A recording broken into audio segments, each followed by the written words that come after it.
পরিবেশ বান্ধব শিল্পায়নে green factory award পেয়েছে PHP ship breaking and recycling industries limited. এবছর গার্মেন্টস, টেক্সটাইল, চামড়া, ওষুধ, শিপ ব্রেকিং ও বিল্ডিং সহ ৩০টি প্রতিষ্ঠানকে দেওয়া হয়েছে গ্রিন ফ্যাক্টরি অ্যাওয়ার্ড। রাজধানীতে এক অনুষ্ঠানে প্রতিষ্ঠানগুলোর মাঝে এ অ্যাওয়ার্ড তুলে দেন শ্রম ও শিল্প উপদেষ্টা।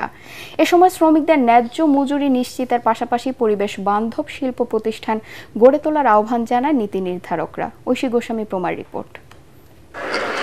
পরিবেশ বান্ধব কার্যপদ্ধতি, জ্বালানি দক্ষতা, বর্জ্য ব্যবস্থাপনা এবং কর্মপরিবেশের উৎকর্ষতার স্বীকৃতি হিসেবে পিএইচপি ফ্যামিলির অন্যতম প্রতিষ্ঠান PHP ship breaking and recycling industries লিমিটেডকে দেওয়া হয়েছে গ্রিন ফ্যাক্টরি অ্যাওয়ার্ড।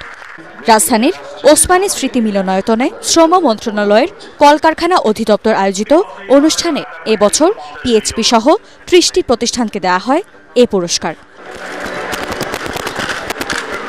পিএইচপি ফ্যামিলির চেয়ারম্যান সুফি মিজানুর রহমান ও PHP ship breaking and recycling industries লিমিটেডের ব্যবস্থাপনা পরিচালক জহিরুল ইসলাম রিঙ্কুর হাতে গ্রিন ফ্যাক্টরি অ্যাওয়ার্ড তুলে দেন সরকারের দুই উপদেষ্টা। এ সময় পিএইচপি ফ্যামিলিতে কর্মরত প্রত্যেককে কর্মকর্তা বা শ্রমিক নয়, নিজের পরিবারের সদস্য বলে সম্বোধন করেন চেয়ারম্যান সুফি মিজানুর রহমান।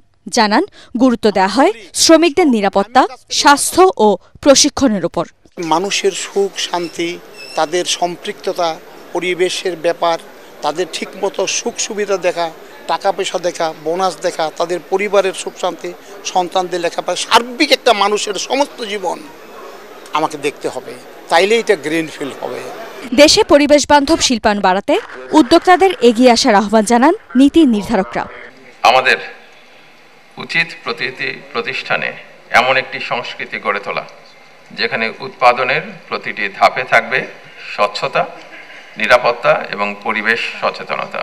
চেষ্টা করবেন যাতে রিনিউয়েবল এনার্জি ব্যবহার করা যায়, বিশেষ করে ফ্যাক্টরিগুলোতে আংশিকও যদি আপনারা করতে পারেন তাহলে আমার মনে হয় যে এটা একটা বড় ধরনের পদক্ষেপ হবে। গ্রিন ফ্যাক্টরি অ্যাওয়ার্ড পাওয়া অন্যান্য উল্লেখযোগ্য প্রতিষ্ঠানগুলো হল আরএফএল গ্রুপের Habiganj agro limited, Akij food and beverage, Walton hi-tech industries limited, square toiletries, Mirzapur tea ও KDS textile mills. Oishi Goswami Proma, ATN Bangla, Dhaka.